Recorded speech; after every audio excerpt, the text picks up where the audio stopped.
I am Ed Nersessian. I'm director of the Helix Center, which is an center which organizes interdisciplinary roundtables, and is located on 82nd Street between 3rd Avenue and 2nd Avenue. We have a number of programs coming up that I've just mentioned to you, but you have probably picked up the flyers out there. We have Complexity and Emergence on November 15. We have French Surrealism on December 6th and Immortality on December 13th. The program tonight, Synchronicity and Other Mind-Matter Conjecture, were co-sponsored by the Jungian Psychoanalytic Association and Helix. As some of you may know, this is the second in the series on synchronicity, both of which were organized by Beverly Zabriskie.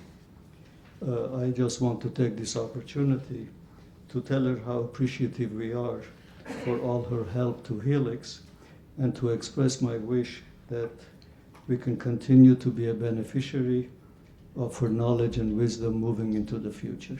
Thank you.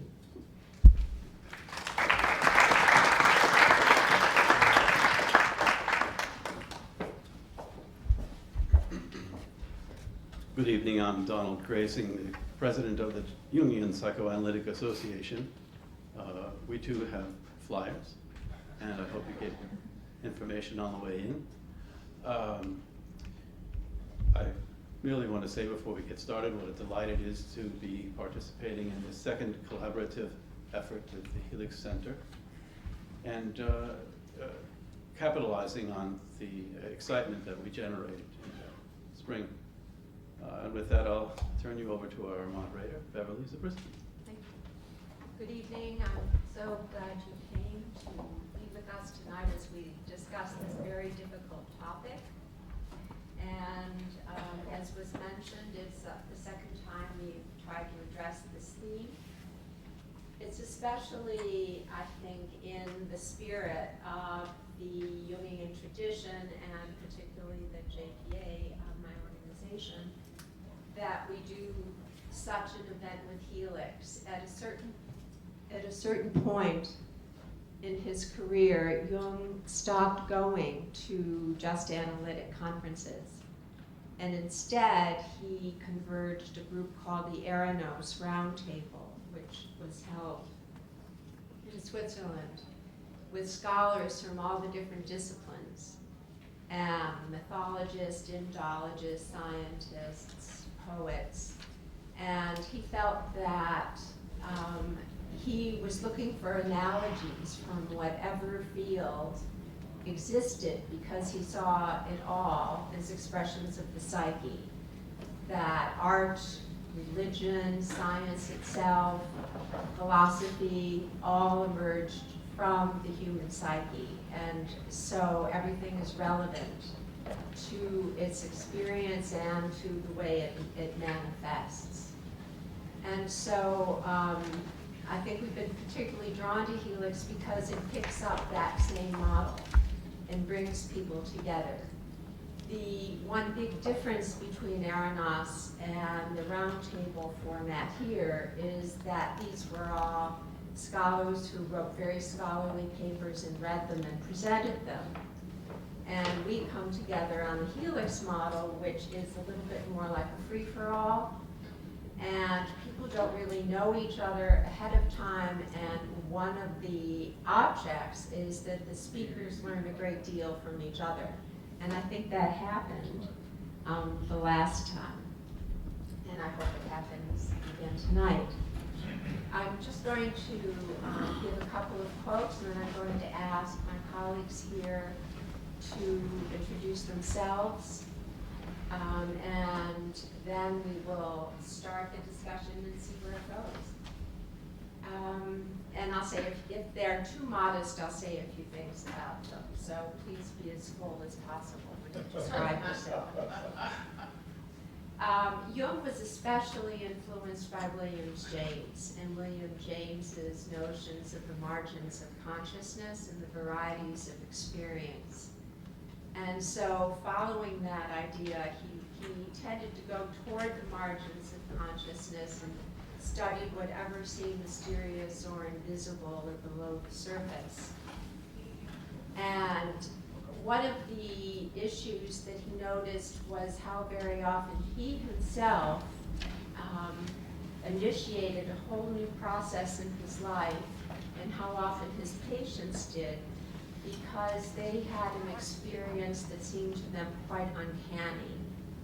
A variety of themes that came together somewhat simultaneously. And so, for instance, there would be an inner image or a dream image, and then one would meet that figure in life. And that started him off on a whole exploration of what he called meaningful but acausal coincidences, which he termed synchronicity. And he called it synchronicity because there was a factor in time where the person would have an inner experience, or there'd be an outer event, there'd be a certain convergence of seeming similarities or dissimilarities, but there was no way to explain why there was this convergence of something that was experienced by an individual as very meaningful. And I'd just like to give you a couple of quotes here.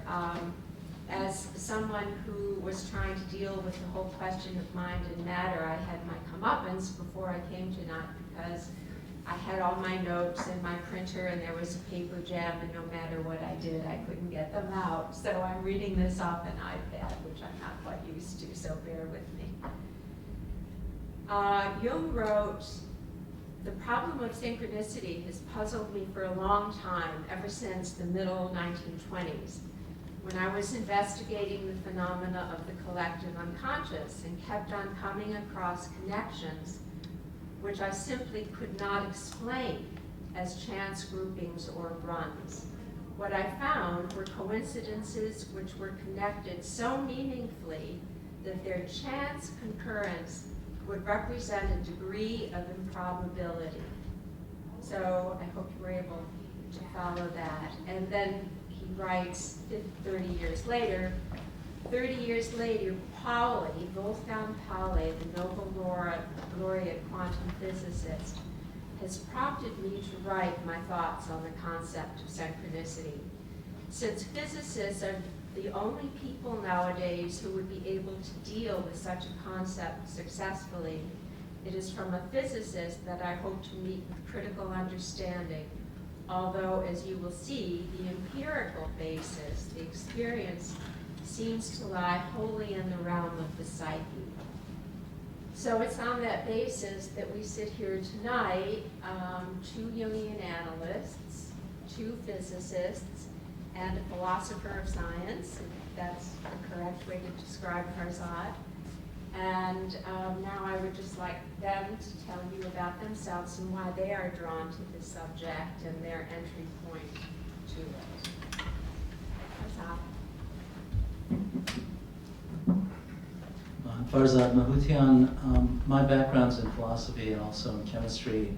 Kept hopping back and forth between those two fields.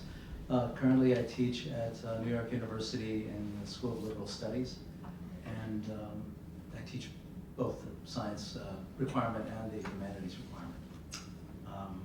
And I'm very happy to be here. This is one of those few places where, as you say, we can actually mix it up and do many things at the same time. Harald Atmanspacher. I'm Harald Atmanspacher, and you said we shouldn't be too humble. So I'm known as the summit of humility. And I have been educated as a physicist. I'm now working at the Swiss Federal Institute of Technology in Zurich, which is very close to the place where Jung, together with Pauli, developed their ideas. And the Pauli-Jung dialogue, as we called it previously, now we call it a little bit more ambitiously the Pauli-Jung conjecture. That has been a topic of concern for me since more than 20 years. And I mean, I don't want to make this story too long, but we can, maybe in the discussion, we can go into more details how this path actually developed. But yeah, here I am, and I'm really looking forward to this Cambray Lab. So Harald is the author of numerous scholarly articles. He is the editor of a journal. He conducts research at a psychological institute in Germany. And he has exposed himself to congresses of Jungian analysts, which I think is incredibly brave. And has been very generous in sharing his knowledge. And Joe Cambray, my colleague. Hello, I know some of you. It's good to see you here. In terms of my background that brings me to this, I actually, like Farzad, trained first in chemistry. That's where I got a PhD in quantum chemistry. So I have some shared interest across these two disciplines as well. However, as a topic of sort of scholarly interest, it really emerged out of my clinical work, out of a number of trauma cases that I had in the late 80s and early 90s, where a number of rather extraordinary events started to happen, and the question was how to clinically understand them. And it brought me back to a revisioning of Jung's work. Where did he get his ideas? How did he articulate these ideas? And that itself is an ongoing story, as many of us now know, because with the Red Book, we have now pieces of his narrative that we didn't have when I first started on this quest. So I find myself being drawn into, what we might call spiritual ancestry, legacy, and provenance of ideas. That seems to me part of what we're talking about, not just simply as a look backwards, but also in a Janus-based way to look forward. I think this is a question of a paradigm shift in our culture, and the way that this conjecture, and I think that's really the right name for it at this point, has something that points us not backwards but forwards. Hi, my name is Edgar Shuari, and without a shred of humility, I am the least qualified psychologist in this room. I'm completely an outsider of psychology, but I have interest in this field. I'll just say why. I'm a professor of applied physics at Princeton University. My interests have to do with spacecraft propulsion, new concepts for planning spacecraft in space. And the closest I come to psychology is I have also do research in an area called psychoacoustics, how humans perceive sound, and how sound and music especially can be recorded or produced in 3D to approach virtual reality. My interest in this topic stems from my being intrigued by any time people, especially psychologists, either apply physics to the concepts or try to combine psychology and physics. In the case of the topic tonight, this started as early as first Pauli met Jung, even before when Pauli started befriending Einstein over dinners in the early part of the century. And the idea of developing a system, a worldview that combines mind and matter in one construct intrigued them both. And any attempts to marry physics into it piqued my attention. And I, as an outsider, I've been reading papers by our panelists today, and I have prepared some questions. My role, as I see it myself, is not as much be a skeptic, although if I am, I'll try to be as respectful as I can be, and I think I will be. But I am mostly asking questions to learn, so I stand to learn most from today's discussion. Pauli was this brilliant young man who, I think he was still very young when he developed one of the major theories of physics, the exclusion principle. And he was very exacting, and he was called the scourge of physics, or the conscience of physics. And so we have Edgar here tonight to play a little bit that same role, to be the scourge of any obfuscation that we might go into. Barring was the Pauli effect. You know, Pauli, whenever he walked in the room, everything stopped working. So hopefully the microphones will stay with us. Yes, well, I'm working on my paper jam, but yes, every place Pauli entered, something broke. So he was very dangerous to have in laboratories, which was one reason he was not invited to the production of the atom bomb. Oppenheimer excluded him because he had this reputation. That was another exclusion principle. Another kind of self-referentially Right. enacted. So just to fill in a little bit about Joe, Joe has written the most cutting-edge book on synchronicity, which is available online, Texas A&M. He was president of the International Association of Analytical Psychology, which is the international group of certified Jungian analysts. Again, has taught and lectured a great deal and has been a very good friend. And Edgar is head of the aerospace department at Princeton. He has one laboratory that is an airplane hangar and another one that is a sound studio. So that gives you a sense. And one of the great questions that comes up about this mind-matter correlation is it's not only what does the mind perceive and take in about what's going on in the material world, it's also how is the human mind able to penetrate the material world. So how is it that a mind inside someone's head can penetrate how to send a rocket into space? You know, that is one of the great, I think, questions. There's one neuroscientist, David Chalmers, who talks about the great problem of consciousness, but I think this idea of synchronicity extends it a bit to what is the place of consciousness in the world? What is the place of consciousness in the universe? And how does it function? And why is it here? And so I hope these are all topics that we can cover. Just to give a little historical background, and then we'll just get going on some of the topics. Jung was a professor at the ETH, where Harald is now. And at the same time, there was a young professor named Albert Einstein, who didn't have much money. So Jung kept inviting him to his house for dinner to feed him and to learn what he could. And I think that these conversations with Albert Einstein had a huge effect on Jung's whole trajectory, because it was in the summer of 1911 and 1912 when he wrote to Freud that he was having these conversations with a young physicist about the nature of light, and went on to describe Einstein's theory of the quantum of energy.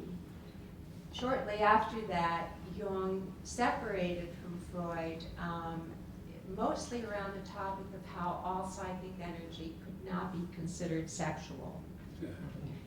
That, you know, this sense of the magnitude of how this young physicist was dealing with energy made it impossible for Jung to reduce it all to sexuality being the source of all forms of psychic energy in sort of hidden or obvious ways. And so he, throughout his life, thanked William James, he thanked Albert Einstein, and then he got involved with this young physicist again. Jung was 55, Wolfgang Pauli was 30. He already was recognized as being brilliant, but very disturbed. And so he came to Jung to ask for help with his psyche. And Jung sent him to someone else to do analysis with, but then Pauli gave Jung 1,400 of his dreams that he had carefully worked on and made all sorts of associations and applications. And that became the material for a book that Jung then wrote called Psychology and Alchemy. And then after that, he and Pauli started a correspondence which has been published by Princeton Press called Atom and Archetype. And they worked out in this correspondence and in their meetings this theory of synchronicity that we're going to talk about tonight. So Joe, do you want to start off with it in terms of how to view it from a psychological point of view? And then Harold, would you say something about your entry to it. Okay. I guess where I like to start is that it was experiential for Jung. This was not an abstract concept for him. It was part of his lived experience. And it started with some of the things that began to happen to him around the break with Freud and his own psychological struggles with that. He underwent a very intense process that's chronicled in the Red Book. But it's really when he is able to come through that, and simultaneously World War I breaks out, that he realizes that the struggle that he's undergone is mirrored in some way in the world, and that's a problem for him because he neither believes himself to be a prophet, nor does he really think he's a madman. And so the question of how is this confluence? And it takes him another 15 years before he's able to make an exit from that. And the way he exits from that is that he is working in a very deep way, drawing these mandala-like images on a regular basis. And in the midst of a particularly gripping one, he received a manuscript from a close friend in China, Richard Wilhelm, which ultimately becomes The Secret of the Golden Flower. Wilhelm was writing Jung, asking him to do a commentary on this. And Jung looked at the Vajra mandala that's in there, and he was stunned because for him it was a rather close replication of the material that he was working on. And after that, he's very clear. He says, now I can stop this Red Book business and return to the world of science. And it's an interesting conundrum. What does he mean by that? I mean, part of the way I would understand it to enter from a psychological sense is that he has now realized that his dilemma of neither prophecy nor madness as a solution comes with the notion that there may be a level of objective meaning that is part of human experience. And how we enter that is key.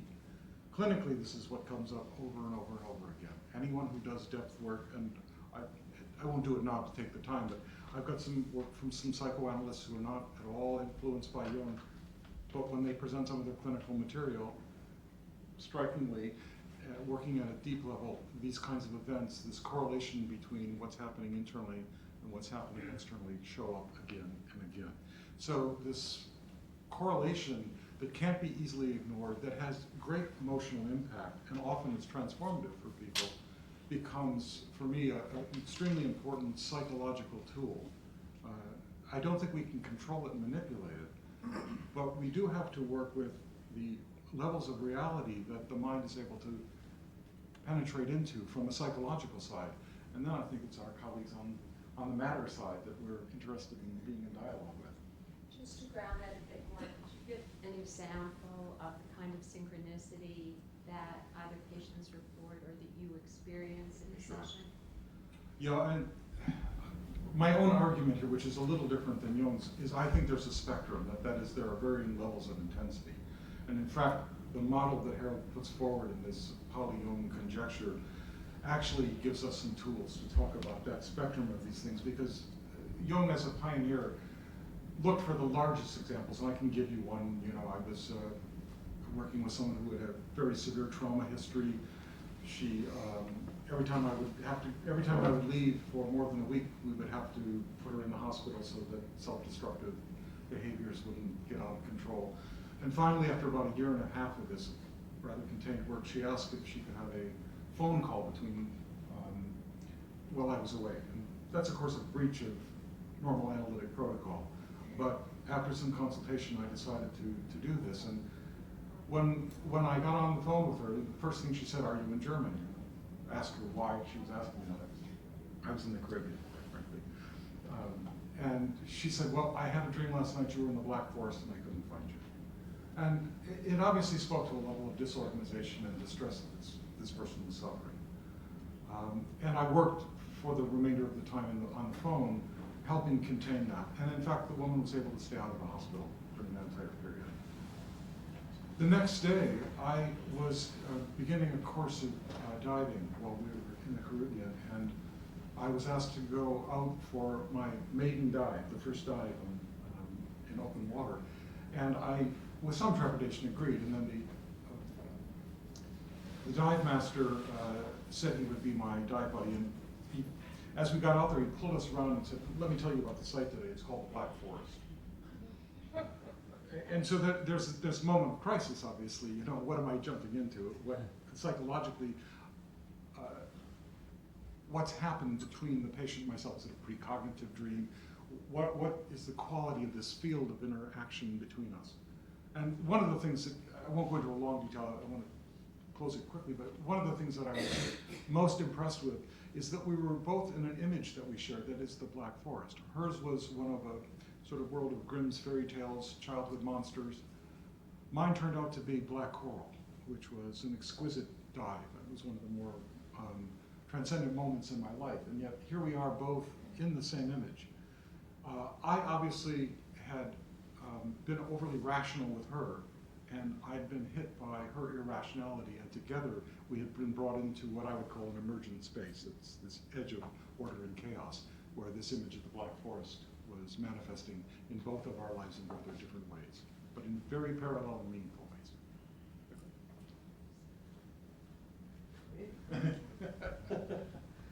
Yeah, I think it's important to say that there is one really essential commonality between the entry points of Jung, as you mentioned before, and Pauli into this whole issue of what we would call the mind-matter correlations or psychophysical correlations.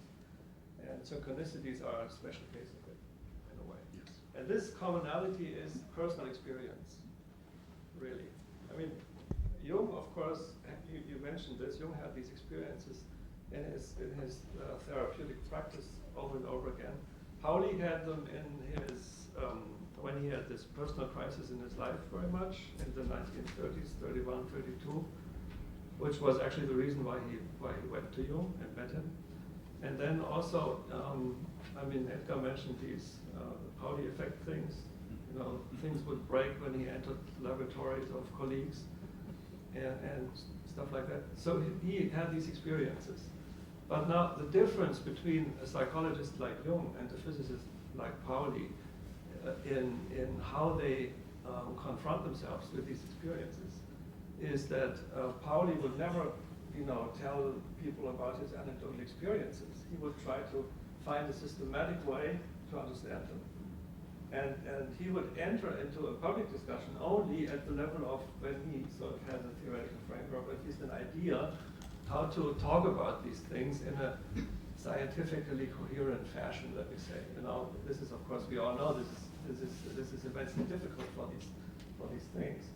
And but that also makes the topic so interesting for us today. And what we now have from the Pauli-Jung correspondence, and also from publications that Jung published, and also which Pauli published in journals and books, we have sort of fragments of something that might one day become a theory. It's not more than fragments when we look at the material. And I think the real work that people like me, but also many others, have been trying to do is reconstruct from these scattered remarks and fragments, reconstruct what I would call a coherent framework of thinking. It's not yet a theory, but so I really try to be too humble maybe, but it's a kind of attempt to reconstruct the historically existing material and bring it into a form that may allow us to understand these experiences in a better way. And for a physicist, it's a huge step to go outside physics, to go to experiences which are obviously not physical experiments or something like that.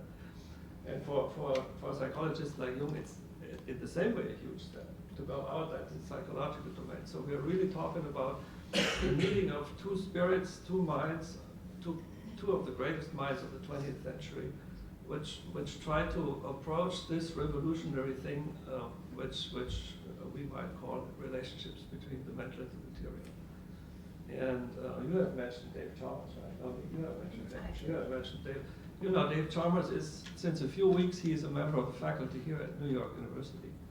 And he has coined the notion of the hard problem of consciousness, and I think this is very much related to the Pauli-Jung debate, to the Pauli-Jung conjecture, I should say, as many other themes that are nowadays discussed in the philosophy of mind and philosophy of science are related to this. And let me just finish with one remark, with one observation that I actually am making since 1 or 2 years on conferences and also in discussions with colleagues. The program that for a long time was considered the program in the philosophy of science, namely the physicalist program, to reduce everything to physics, that has created now a lot of disappointment. There were huge promises in the 1990s. Everybody was talking about the decade of the brain, right? And the decade of the brain is still somehow there, but people get more and more frustrated because the big problems could not be solved after 20, 25, 30 years by this, what I call the physicalist approach.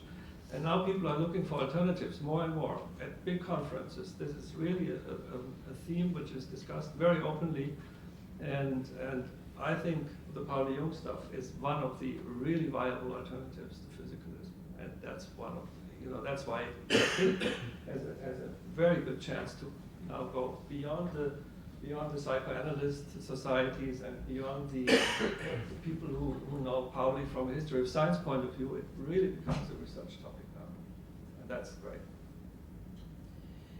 Thank you. One fact that is implicit and becoming more explicit is in this idea that the human mind can not only relate to the world around it, but decipher it. And also that it's the mind that notices unusual connections that cannot be explained with our understanding of what causality is this whole idea of what is now called the mind-brain or the mind-body continuum or the psychophysical world. Implicit in that is that the whole of the world is interconnected and that the human mind is in an interconnected relationship with the world that now from a psychological point of view we register both unconsciously and consciously. Synchronicities are experienced as a kind of shock, as a kind of surprise. They seem anomalous. And what I have seen both in my own life and in the life of patients is that it's very often asking for a very particular embodiment and coming into the presence and relating to the world from that. A further implication is that we are not just a who but a what, and that it's through our whatness that we are related to the whatness of the world. And from that sense of that experience that here we are somehow at some juncture where we are observing connections,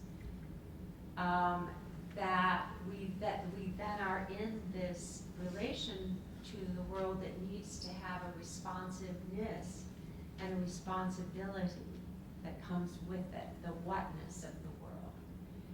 So it develops, I think, into a very large kind of environmental sensitivity and a sense of relationship to the planet. That is why Jung talked about a certain kind of conscience coming along with experiences of synchronicity. I just wanted to play that up a bit. Farzad. I could continue both of these lines.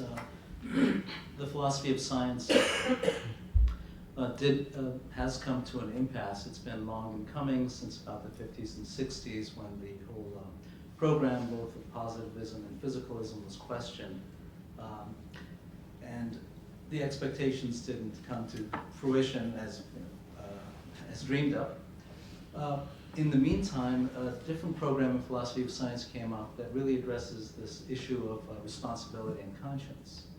And that is the branch of, well, it has different names, but essentially looking at the sociology of science, looking at the philosophy of science in practice as it's actually carried out within its social, political context, within its cultural context.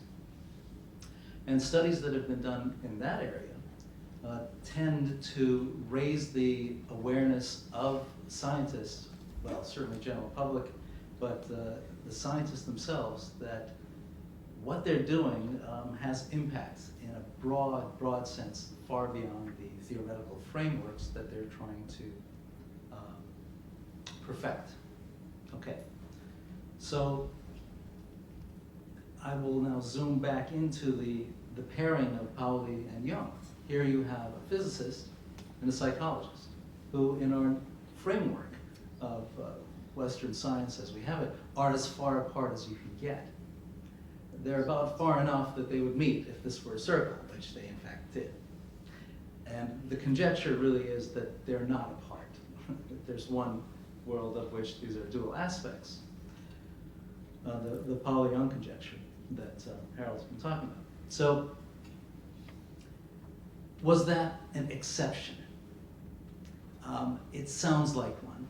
And it reminds me that there's a couple of ways of talking about synchronicity, at least. One, and there are two extremes maybe. One is that synchronicities are these extreme events of high emotional intensity that practically break a person down or shock a person into a moment of awareness. Then, as Joe's mentioned tonight and also in his book, there's a spectrum. There's an intensity that you can get stronger and stronger and weaker senses of synchronicity, where the meaningful coincidences are not just once in a lifetime or once a year or once a generation, but sort of occurrent, because this is the nature of reality. Well, along those lines, if the philosophy of science is coming to a consciousness of its role in shaping both science and society, it would be ideal if the ethical awareness or the moral awareness would not have to be brought in externally to science the way it has been in the past, with a council on ethics for the genome, another council for the bomb, another council for... It should come up from within science itself. How would that happen? So a recent set of studies within the last 10 years or less, taking place with funding from the National Science Foundation and taking place in a number of universities across the country, do this very simple thing of putting a humanist or social scientist within a lab, within a science lab, within a natural science lab, to basically be with the physical scientist. Why? That's ethnology. They're performing ethnology. They're acting like anthropologists, you could say, in this foreign tribe, etc., the way that this was done in the early 60s and 70s by a brilliant Frenchman whose name escapes me at the moment. Anyone? Starts with a B. Bruno Latour, of course. Okay, so this is sort of since the 70s when he did this laboratory life, I think was the first study. This is now 2003, 4, 5, 10. What happens now? This is the part where I become interested in this. I was not involved in any of these, but I was part of the team who looked at the results and tried to put together a framework for this. What happens is something very similar as what happens in a therapy situation or in this pairing of Jung and Pauli. They start to think alike. They start to essentially constellate something together that neither of them could do separately. By exposure of over a 12-week period or so, the questions of the social scientist or the humanist become the questions of the physical scientist, and vice versa. And this is not by virtue of the one asking ethics questions of the other, but sort of indirectly. The idea was to ask indirect questions of the scientist. What are you doing? How's it going? Sort of the way therapists are supposed to do when they're not being directive. Not being a therapist, I'm not sure if that's the mode. But anyway, in the course of just kind of being together and so forth, this thing emerges, and at some point, the frequency of interaction, the intensity of the conversation And then the flipping, where the dynamic of one way of thinking sort of is entrained by the dynamic of the other, begins to happen. And not as intensely as we have with the two geniuses, Jung and Pauli, but sort of spread out, widespread. So that's what I bring to the table, witnessing this thing and trying to see if there's some generality here, some sense of a dynamic that is not restricted to the very exceptional case. It's not restricted to the very high-level theory of how matter and mind could possibly be linked in some exotic mathematical format. It would include that, but also sort of spread further than that into these larger and more general contexts of interaction between people across the spectrum. Could you give an example of what you've seen when you've gone into a laboratory and how your presence affects the experimenter and the experiment? Well, I was not involved in doing these studies myself. I have worked in a lab with scientists as a chemist and all that, so I'm kind of I'm an impure sample right here. But I can tell you the accounts of the PhD students who I did talk with and interviewed after they did their work. And essentially, what happened was, I think to put it in very brief form, the political scientist who was assigned to a fertility lab, so they're doing genomics. Basically, after some time, she went tribal, or native, I guess that's the term. She went native. And what that means is that she became a member of the lab. She was trained in the techniques of preparing samples and so forth. So she, was asking questions. They said, all right, listen, let's just show you how it's done. And then so she embodied the activity, the work of these people. In the process of doing that, sympathetically listening and then becoming actually quite good at sample prep, this changed their attitude about who she was, and they started to wonder more about her and think along her lines. To bring the story short, this is in an article, it's in a book coming out about Jung's 100th anniversary. I forget the title of this book at the Fordham Lectures. But essentially the short version of the story is that by the end of this, the lab director began to think along the lines of what does our lab look like from the outside? What is the impact we're having on the community that we're in if we're having this effect on this woman? And these are questions that she's having for us. He essentially shifted his thinking and rearranged some of the activities of the lab, some of the communications of the lab, and actually asked to co-author some papers with her about the activity going on in the lab. One other thing that happened that I have to relay is that there had been persistent questions, questions both of procedure and of ethics, about taking blood from the actual researchers. They were using their own blood in the research. And they weren't sure whether this was, what the status of this was morally. And scientifically, they kind of worked it out, but they weren't really sure about the status of the morality of this. And they didn't know how to think about this. But that was just sort of sitting there below the surface, continuing, but never really breaching the surface to become a decision. And as with the case with the other social scientists and humanists I know, in almost every case, something comes out from the depths and becomes a decision, whereas before it was not even acknowledged as something that required decision and action. And that's the beginning, really, of responsibility. So, Edgar, how do you understand that you can figure out how to get a rocket ship into space? I'm still trying to figure out myself. But first, I should say that I'm very intrigued by what Harald and Fraza both said, and I want to would like to pick up on it with a question, and I'll come back to the question of creativity and its use in space research, if I can speculate on that.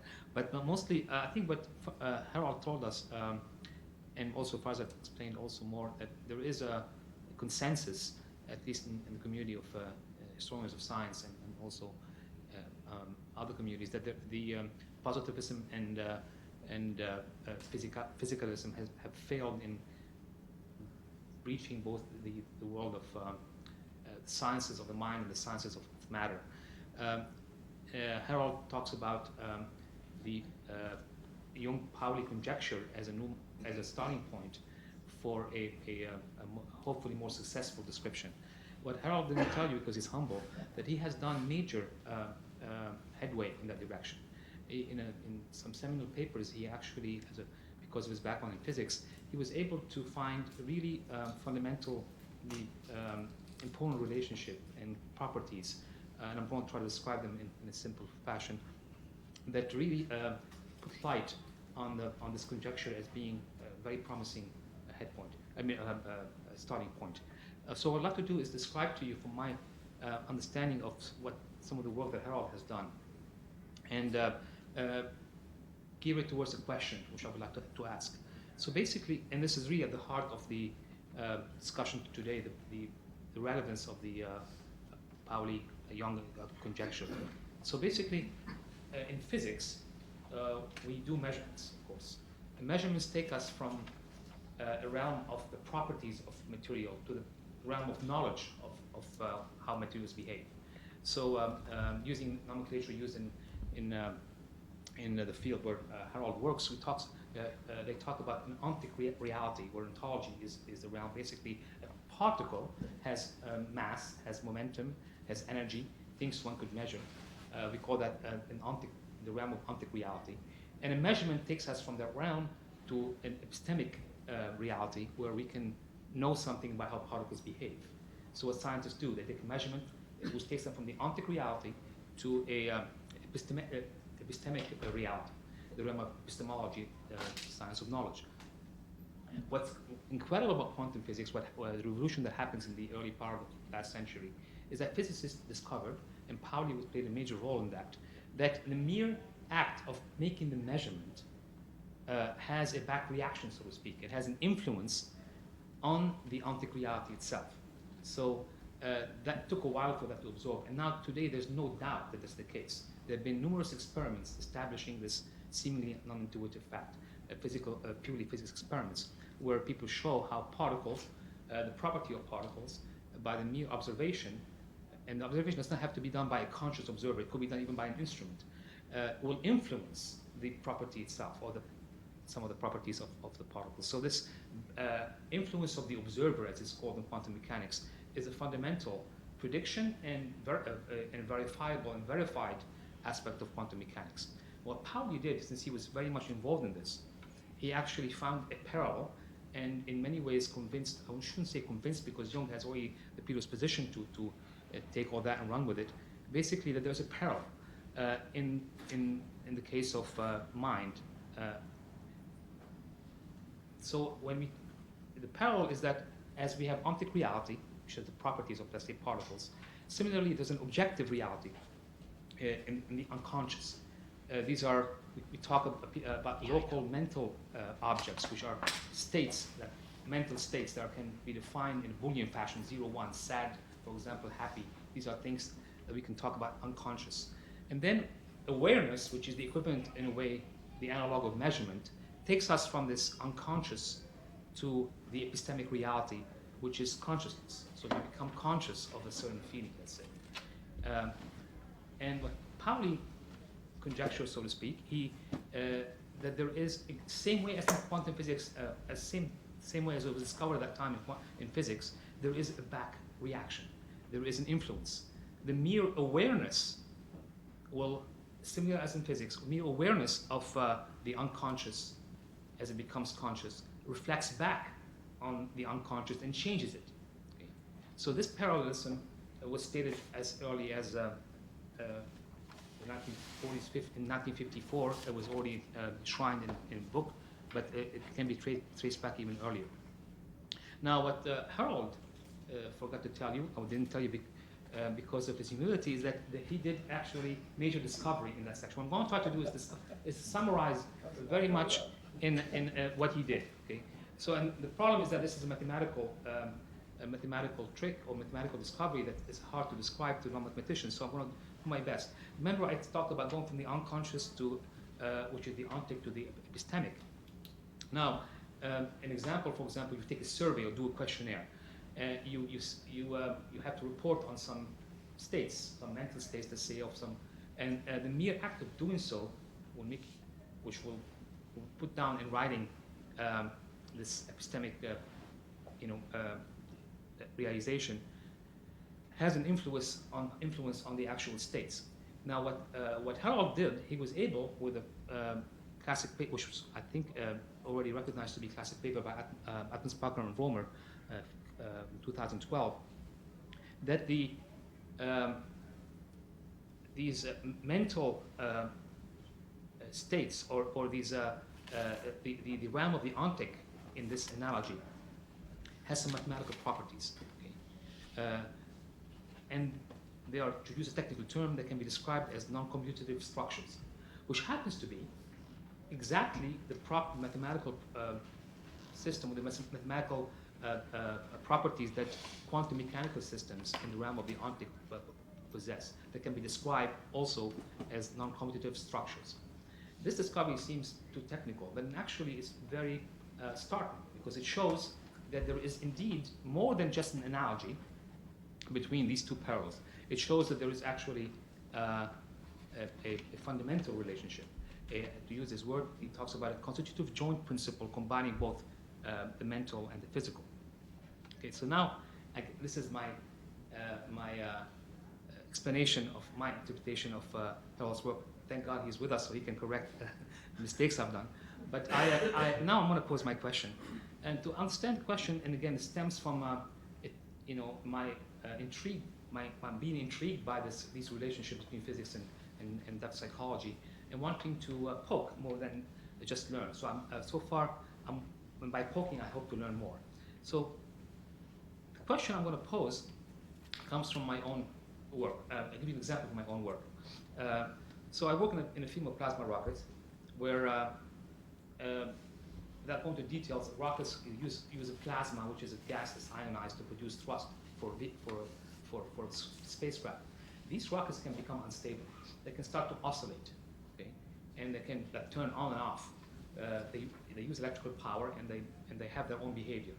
One particular behavior called an oscillation has been observed, and then has been successfully modeled and tested, and it's called the predator-prey instability.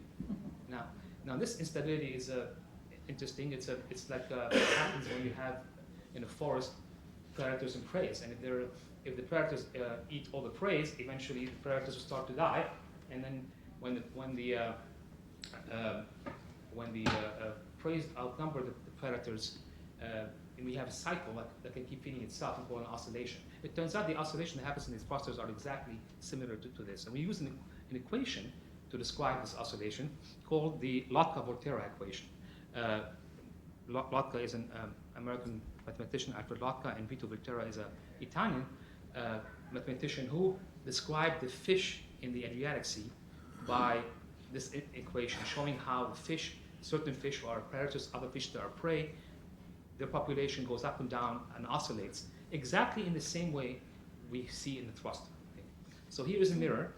I'm mirroring the fishes in the sea and my rocket in my lab, the same way, an analogy here, as Harald and Pauli mirrored the backtracking that happens between ontic reality and epistemic reality in physics, the quantum physics, and one that happens in consciousness. So I get to my question. So basically, that success of modeling both phenomena in the same equation has a limit, in my opinion. The limit is we get to a point where in the rocket, it turns out that the voltage that you apply to the rocket influences this instability. Not only this, the instability influences the voltage. Okay? This is the back reaction that I would like to find in the fishes. However, if I go down to the sea, to the Adriatic Sea, and look at the fishes, I don't find that back reaction. For example, I know that the the predators in the sea, the fish predators, their concentration is also influenced by the weather and the seasons. But the fishes themselves cannot influence the weather, not at least to zero effect.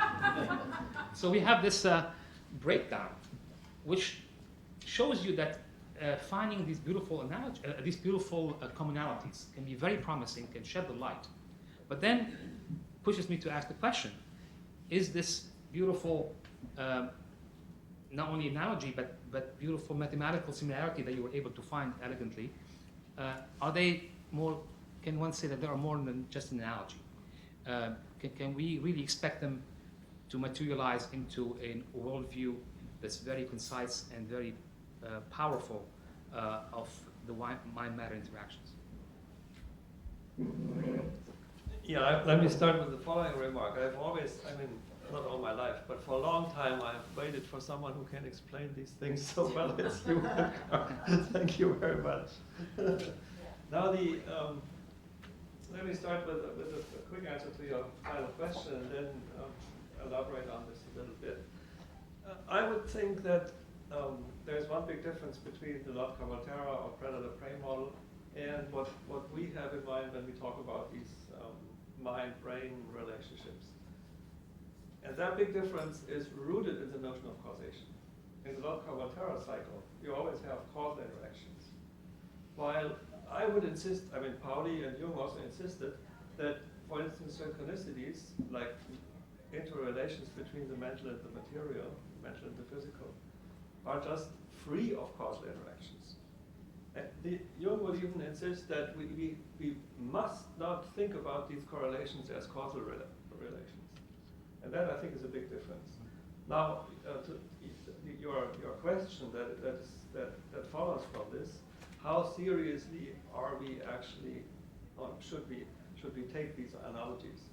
And I would say, just from developing a model or developing an interesting framework, this is not, this can maybe make us think that this might be an interesting way to go, but the point where we really can believe that this has something to do with reality is the point where we can derive empirical implications and then test whether these implications hold, whether systems behave like that. And with respect to that question, let me just make one additional remark to what you were saying about these non-commutative mental observables. You realize, if I ask you to just only to express the notion of non-commutativity, you will have problems. We are very much used to this because it's a concept that is pervasive in quantum mechanics and in other areas of physics as well. But one important consequence of everything that behaves non-commutatively is that the sequence in which you make measurements makes a difference. This is not the case in classical systems, and the interesting thing is when you think about what happens when you make a measurement on a human mind, on a human mental state, I think it's a fascinating observation that you will make, namely that such measurements, actually for such measurements, non-commutativity is the rule rather than the exception. And this is very plausible, because when I ask you a question, for instance, right, you will output an answer, and I hear the answer, I read out the value that you give me, but at the same moment, it's very clear to everybody that this also changes your state. So that's the back reaction. And now, if you ask your second question on the change state, right? Then, of course, the answer that you give has to do with the changed state, not with the original one. Now, when I exchange the sequence of the questions, then the changed state after the first question is, of course, different from the changed state after the first question, the first realization of the experiment. And that means that the final result after the second question will, in general, be difficult. And this can be tested. You can test this in questionnaires, and we have the paper that you mentioned. Thank you very much for your compliments. In that paper, we even give a classification of 4 different types of such order effects. They are well known in the psychological literature, but very poorly understood. And we have a coherent framework to predict these effects, and even predict effects that have never been observed in psychology, like uncertainty relations, products of variance, and all this kind of stuff. This can all be tested now. It can all be put to test. And that, I mean, and there's some work already around in these directions. And once you see that the results fit the predictions, I mean, this is what we do in sciences all the time. And when this happens, then our trust in the models that we have increases. And then we would say this is more than pure knowledge. Yes, yes. Well, let me then follow up with a question. If that's the case, since you're talking, it's good to hear of people in this field talking about testing, Yes. And having a prediction, which, as you know, in some circles, it's a bad word. And so it's good to hear that you think that. So, how would you then formulate that you've reached a successful theory? I mean, in physics, it's very clear that reproducibility is, but there is an inherent. I mean, both Jung and Pauli talked about these correlations to be inherently non-reproducible. And so how you have a dilemma. On one hand, you're hoping to get to reproducible experiments that are predicted.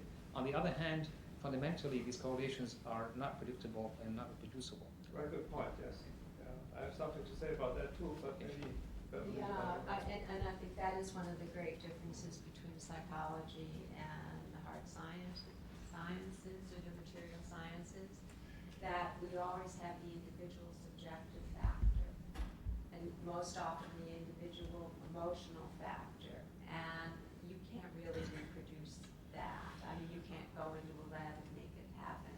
I'd like to give a couple of examples of why I got interested in synchronicity and just hear your senses of it and how we're meant to think of it. And I just want to give a couple of examples out of my practice. But the preamble of the last science class I took was dissecting the frog in freshman year of biology. So this is a huge stretch for me, and I'm sure it is for many of you too.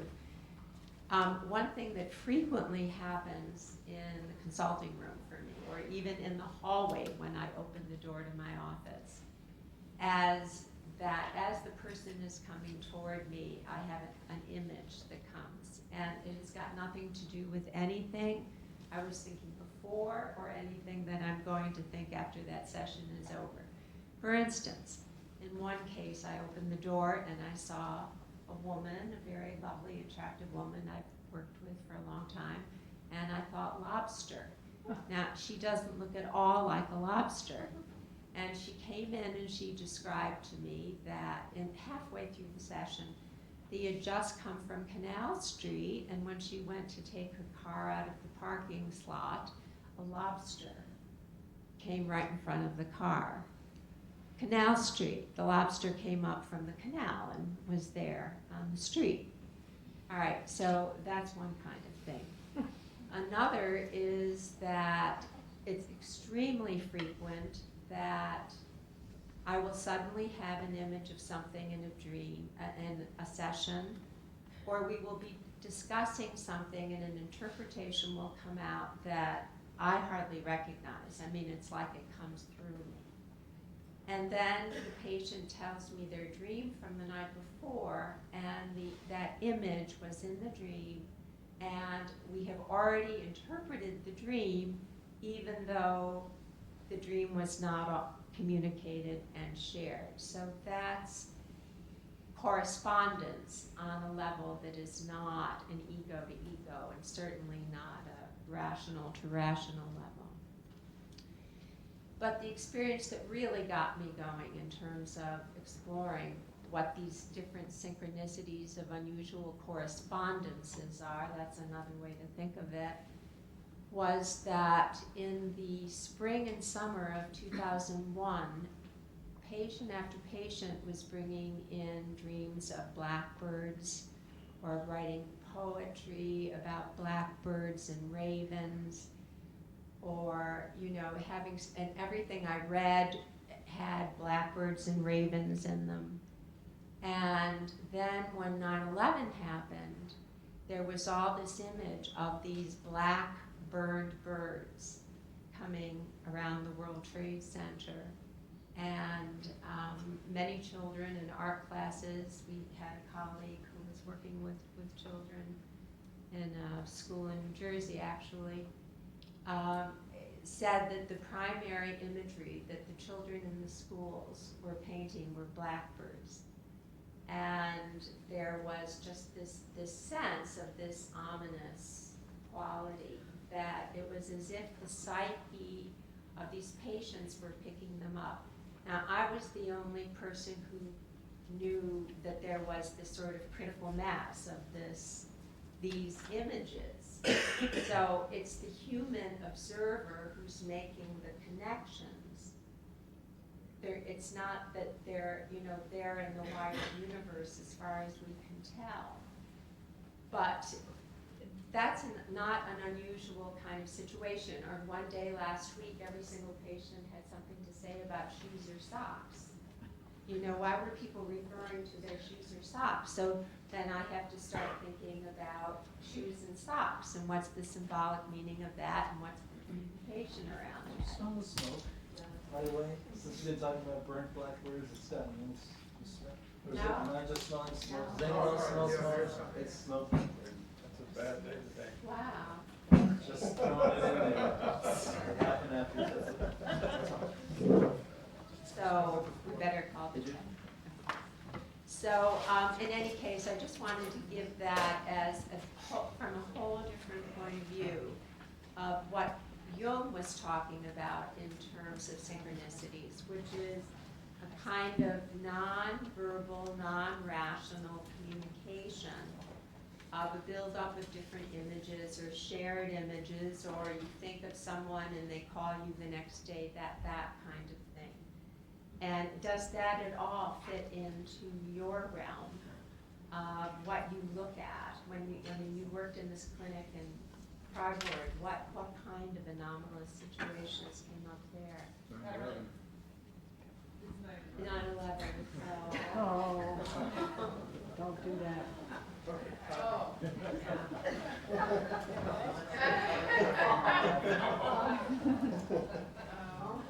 Yeah, this is another. See, this happened because none of us really believe in all of it. And so that had to happen, so we are sort of alert to the fact that these correspondences occur. Now, that's not taking you far off the topic, it's right, relative. I just wanted to make one remark concerning what I mentioned for the order effect issue, right? This is something that can be tested extremely precisely. There's no reproducibility issue. Psychology is not an irreproducible science altogether, definitely not. Sometimes reproducibilities are different than in physics, this is clear, but in psychology, things that are not reproducible will not be counted as part of the established knowledge, of course. But now these events are a completely different story. These are not psychological events alone, and they are not physical events alone. You can think about how you want to call them. At some point I call them psychophysical events, something like that. You can try to use other notions for that. And I think in that respect, then we really come to what you are addressing in terms of synchronicity, for instance. But I think there are also other very interesting psychophysical events which fall into this kind of general class. And again, here the issue of reproducibility really becomes an issue, because obviously we know correlations between the physical, for instance, our body or our brain, and the mental, what we think, and these correlations are pretty stable.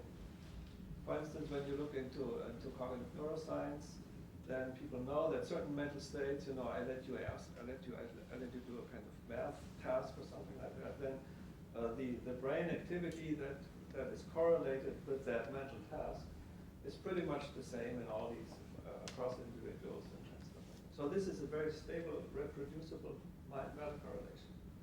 And from our reconstruction of the Pauli-Jung framework, we call these ordinary or baseline correlations. Now, the things that you are addressing, they are not baseline correlations. We wanted to talk a little bit more about that, I guess, John. Well, a couple of different things. I think it's important to say a little bit more about what you mean about structural correlations, these fundamental things, such as the relationship of mind and matter. When you read Jung on synchronicity, he's queried by C.A. Meyer in several places where Meyer is pushing on him and says, you know, this question of causality in the mind-body relationship is possibly to be considered as a synchronistic phenomenon, whatever that might mean.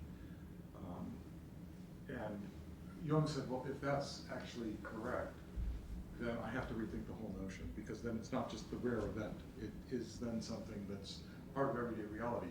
And we've had this problem that we've had no way to talk about these two different categories of experience, as if they were all one and the same. And I think what's particularly interesting about this conjecture is you begin to titrate that out a little bit. You have a degree of structural interaction, and on top of that, sort of particle and wave, as it were. On top of that, you have these induced correlations that can be of varying intensities, either positive or negative. Positives like the ones we've been telling, where the unexpected links come together, but then also negative, where there are dissociations, where things that you expected to be there that just simply aren't. What I think, there's one question I lead to from this for myself. I think this clinically could be extremely useful to begin to use this kind of model to look at the range of phenomena that we're talking about with these kinds of experiences. Where I'd also like to go is to pick up a point that Edgar was talking about, and that is in the difference between the two models. You hint at the whole notion of the ecological and the idea of systems that have holistic properties that are extremely difficult to catch into one simple description. And when Jung says these are acausal connections, well, if you study what his causality is, it's a very 19th century thermodynamic form of causality. It's about thermodynamics and systems at equilibrium. It has very little to do with systems that are actually like human beings, that are open, that have all of these transformations possible in them. So if we start to begin to think about an ecological model here, then I think we're at the edge of what, I don't think we know this as a community yet. How do ecological systems manifest their holistic features? And is there causality operating at that level? That what we call synchronicity is a subset of that. I think if you put it within another context, you can begin to see, and to be honest, if you follow where Jung and Pauli got some of their ideas, this was part of the idea. I mean, James was one of the people that they drew heavily on. And where did James get some of his ideas? Well, in the 1870s, he's reading James Clerk Maxwell on field theory. He's looking at fields that fill the universe and beginning to think of the mind as a field rather than as a localized substance. So I think that kind of model, this is the same problem of 50 years of chemistry where we know all the ingredients of life and we can't synthesize it. Why? What's missing? You know, that's a fascinating question. There's another level to that question that has not yet been solved, and I think that's what we're in some way. Yes, yes. Actually, that brings me to a question having to do with how one filters or how one calls a synchronistic event a synchronistic event. There's some rigor has to be applied to some extent. I mean, I think how we talked as a synchronistic event in the limit of meaningless correspondence become blind pure chance, and that pushes me to ask Beverly, especially going back to the 9/11. There are many times at 9/11 nothing luminous is happening. Nothing pretentious is being said. We don't register those. We talked about we talked in the beginning about an emotional impact. Yes. Okay? Emotional impact will allow us, when these things happen, we all become emotional. We amplify them. Yes. We forget about all the times 9/11 passes by on the clock and nobody said anything. So one has to normalize this event that happened tonight by all the 9/11, the times the clock said 9/11 and nothing incredibly happened. And we find that to be a very small number, which we call statistical noise. So one has to, where according to Pauli, that's the limit where these meaningless correspondence takes us to blind chance. So how do you come up with this filter that would say this is a synchronistic event and this is not? Every time I feel, somebody looks like a lobster or somebody, comes to the Black Forest. What are the criteria, and how do you filter the emotional impact part? Because the emotional impact will keep us, we'll all become clergymen and scientists every time it happens. And so we have to watch out against that. How do you watch out against it? Yes. I'd just like to respond to the clergy bit. Actually, Jung was exploring the idea of synchronicity to get away from magical thinking. Because up until the more scientific era, if something happened that had an uncanny quality, it was thought to be a message from the gods or God. And he wanted to find how we could understand things that we could not explain causally. So it was really an attempt to at least open the door to other ways that things connect that are not messages, you know, from the beyond in that sense. So it was an attempt. That takes God out of the picture, which is fine. But still, my question is that how do you filter out? Now you attribute them to this unis mondum, to this realm of the archetypes and so on. It's perfectly fine. But the question is that where do you put the threshold? How do you consider and what kind of statistically meaningful threshold you put on what is a synchronistic event and what's pure chance that's amplified by emotional impact? And that's where it's very individual, because he's not saying that there's, that the whole world is a synchronicity, but rather that if a person perceives certain kinds of connections or experiences these sort of networks of meaning, that's for them.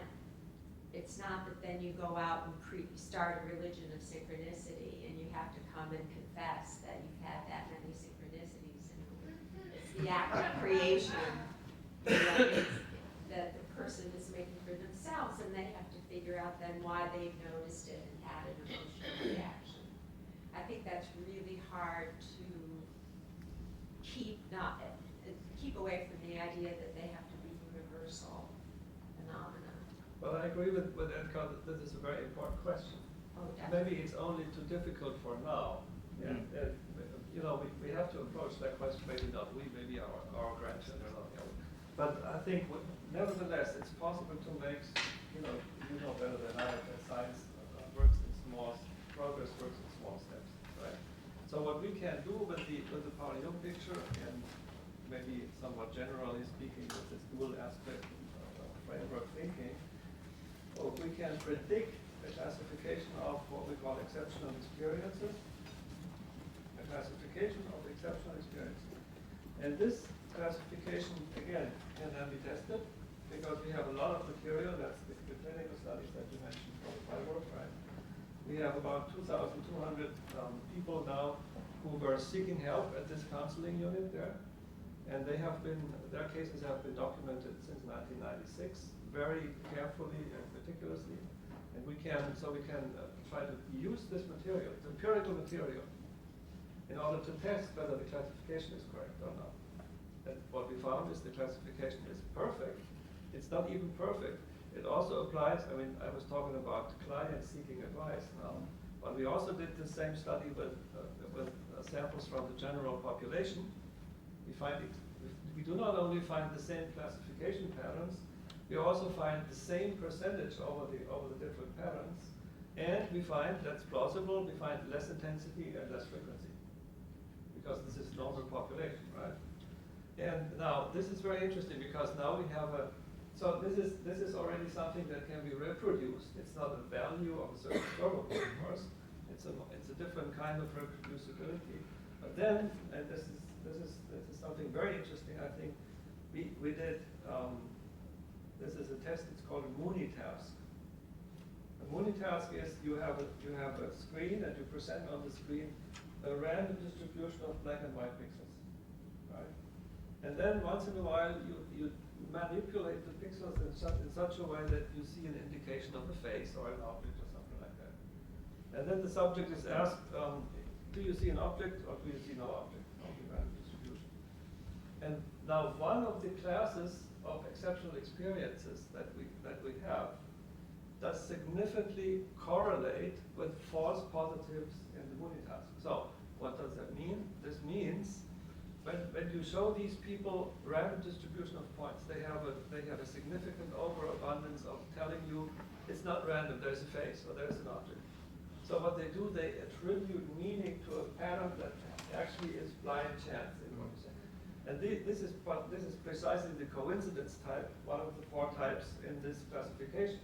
So now we have a psychophysical test, really, to select a filter, if you want, to select these people out of the whole bunch of all exceptional experiences people. And that, these are small steps. I completely agree, but that's how science. Definitely the right direction. Yeah, so this is the way to go. And I think now we'll open up questions from the audience.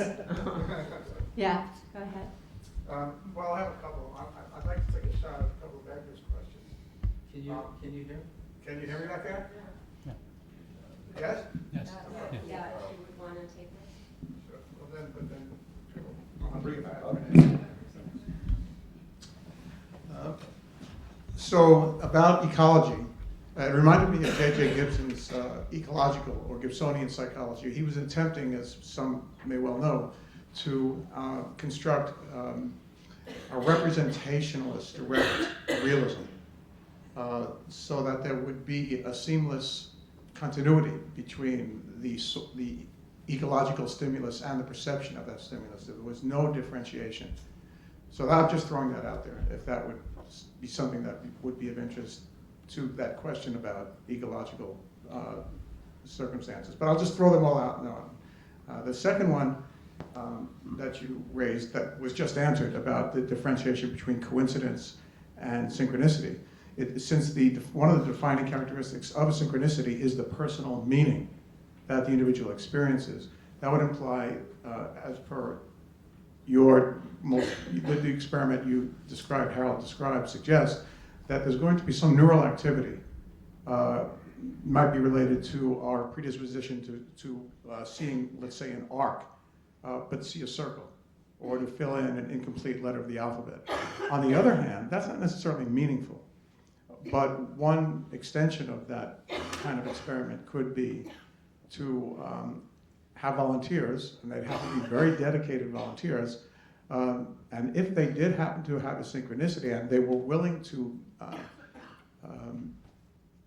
have some type of fMRI at first, at least, until we got down to more precise measurements of neural activity, and then gradually zone in on that area of the brain that was lighting up, if you will, when there was meaningful synchronicity. That would be the beginning of a start to have a mathematical structure of neural activity related to a synchronicity. That's just an observation.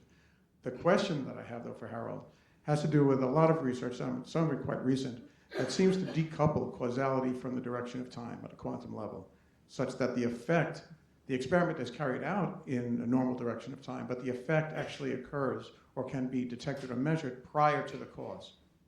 And if that might have anything to do with some of the things you were talking about in terms of correlation or hypercorrelation, not entangled in that sense, but the atemporal as related to a causal nature of some of these experiences. That's it.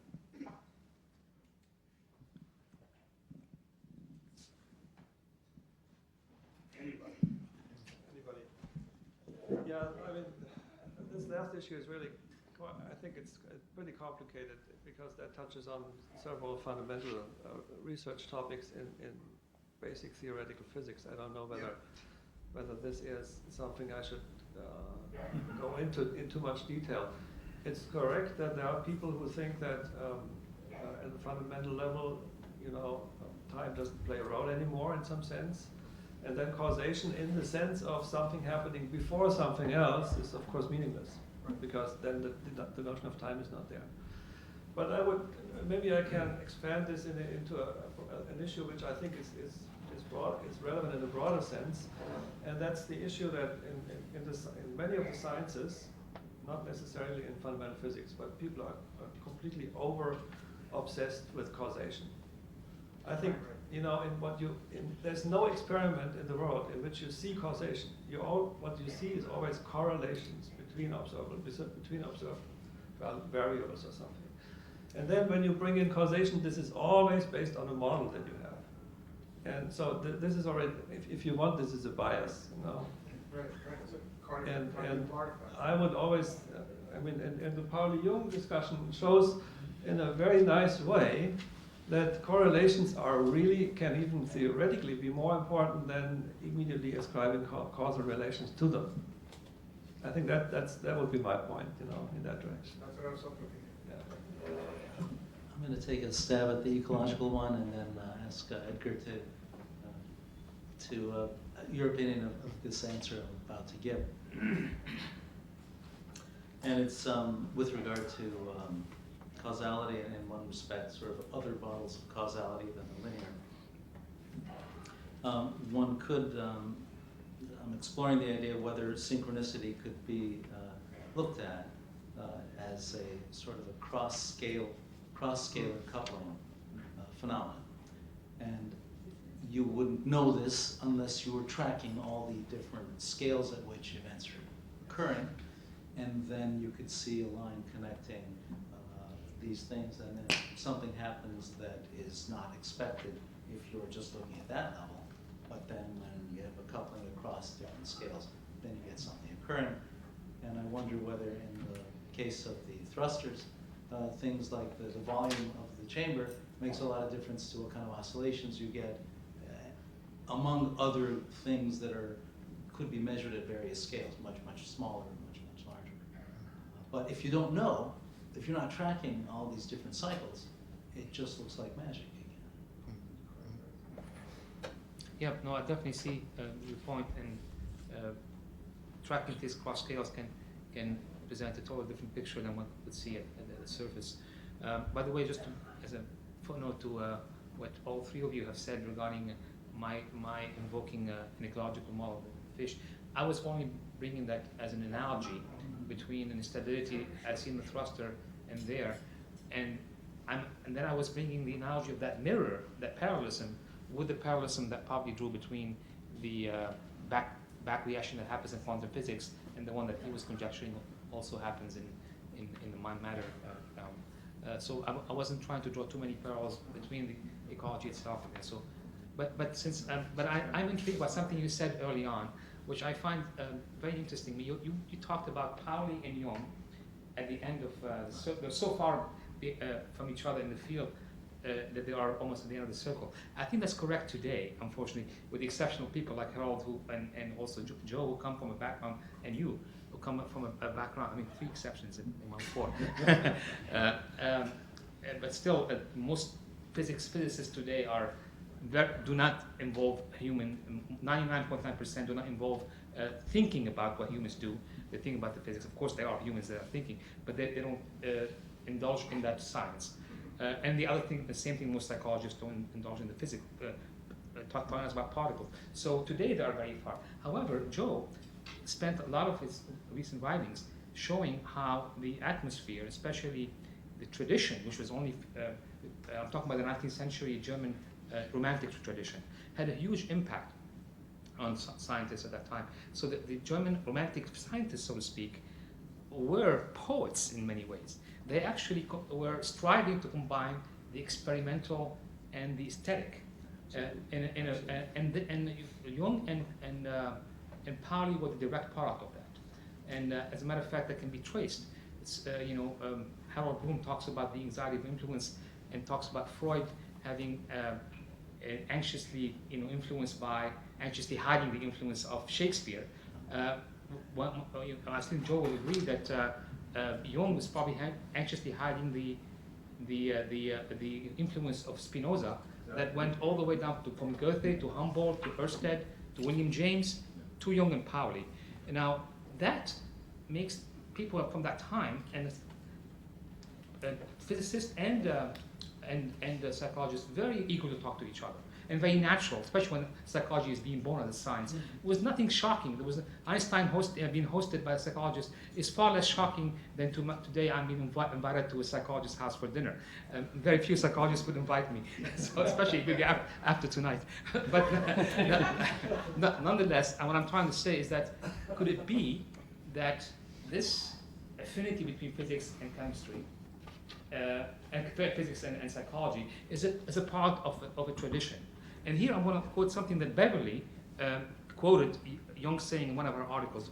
Jung said, "Archetypes seem to belong as much to society as to individuals. They are therefore numinous and contagious in their effects."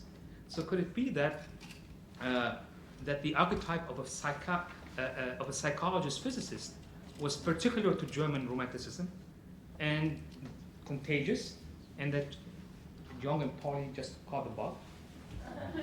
And that's the question I have. I mean, that it seems to be there's always striving. I mean, depth psychology works therapeutically beautifully. For in the past 62 years has flourished. Okay, but the underpinning in the physics of mind matter, based on any type of psychology, is still tenuous. I think you all agree with me, despite Harold's recent work. I mean, notwithstanding. So we still have a tenuous system. That tells me that, you know, I wonder whether this relation between physics and psychology is kind of forced and is a product of this tradition more than intrinsically, you know, a reality. I mean, Freudians don't talk much about physics, but Jungians do. So I wonder if you think this is this archetype, this contagious effects of this archetype. Here's another question. Just like to throw out something that's a little bit different here. I've been studying vision because you basically see with your brain.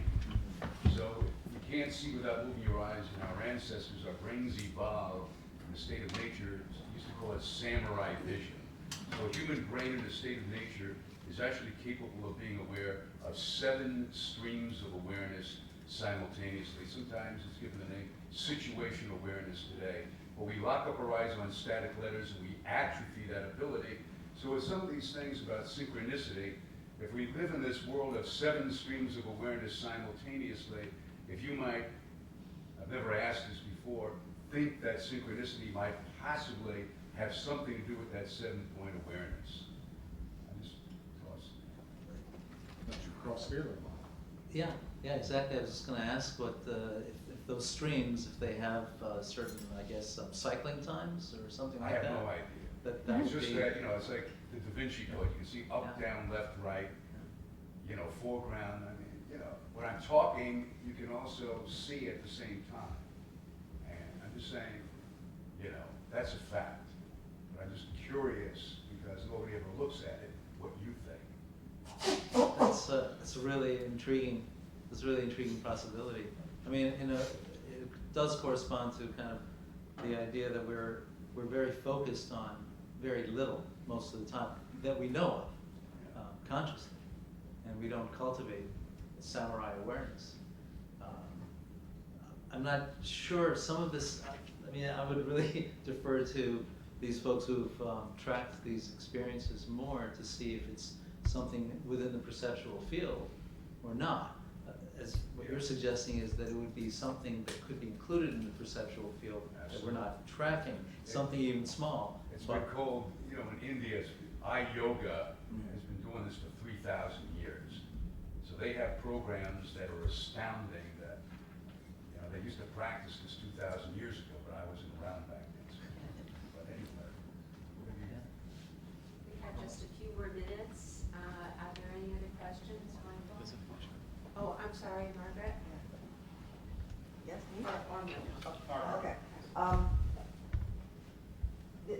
Coming from an analyst point of view, I sent it first to Joe. You said something about there are really clinical implications for all of this. And the one that struck me, and I'd like you to talk about it, see if this makes sense. Harold said this is not about causality, it's about correlation. That sounds to me like a very serious analytic statement, because we're not looking for the cause, we're looking for the patterns. Right. That's what analysts do, and that's what Right. heals. The cause is not the point. Right. That's the new understanding of trauma theory. That's the new understanding of all of it. Is that what you were talking about the implications of this? Or what were you thinking of, Joe, when you talked about the implications of the emergence and synchronicity? Well, what I was particularly interested in was that actually it's a kind of background question I keep hearing recur. And that is when you start to look at, if you can take those structural things and you could study those alone, that would be more in the realm of physics and the mind-matter relationship. What we've been talking about clinically, these examples above and below the baseline, because you get a spectrum there, I think it starts to go to the question that Edgar's raising about how do you filter emotion, or do you filter emotion out? I mean, that is these very large, numinous kind of synchronistic experiences are always charged, very highly charged with affect. And what we don't do then is to scale that back. We start to look at experiences with less affect immediately in them. It's not that I mean, we now know that affect is part of cognition. You can't think without your affect. So I wouldn't throw affect out, but I think you can say what happens asymptotically as you move back, as you begin to titrate the affect down to lower and lower levels. I mean, one of the things in science one can talk a lot about nowadays is serendipity. More and more of the biographies of science reveal how much accident is involved in so many key discoveries that people are looking very intently with a very well-organized mind and finding something there that's curiously other than what you looked for, and that becomes the place of breakthrough.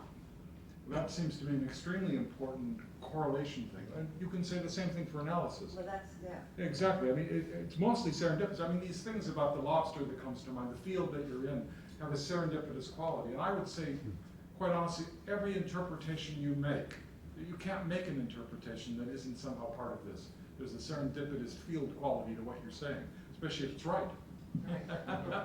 Yes, and that would bring in the question of the sequence of questions. Yes, You know, yes, exactly. They're Every non-common theory to- has a different way of thinking about how you come to Exactly. approaching something, and that's going to make a difference. And I'm very pleased to hear that description.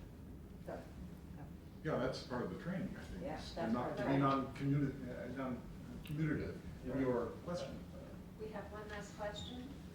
It's interesting. I find that in my work as an analyst, that depending on a patient's state of mind, for example, if I'm working with somebody who tends to be more disorganized, or somebody who has sort of experienced the archetypal mythological realm that's less mitigated, or where the archetypal realm is asserting itself more forcefully in the field